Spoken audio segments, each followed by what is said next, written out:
Welcome to Samba Samba. Enjoy the video. You start by preparing materials and measuring precisely. This matters because ratio controls setting and strength.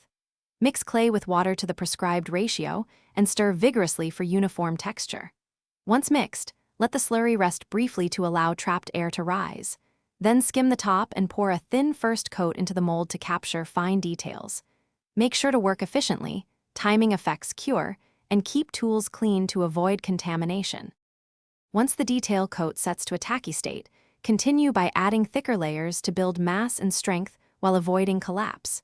You should tamp or gently vibrate the mold after each pour to coax out air pockets.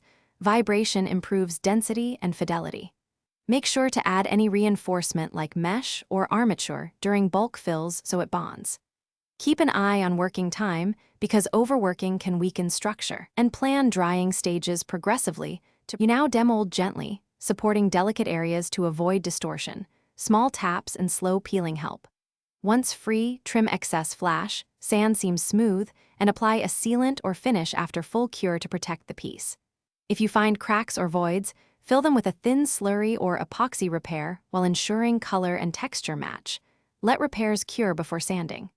Make sure to store finished pieces properly and note any process adjustments for next time.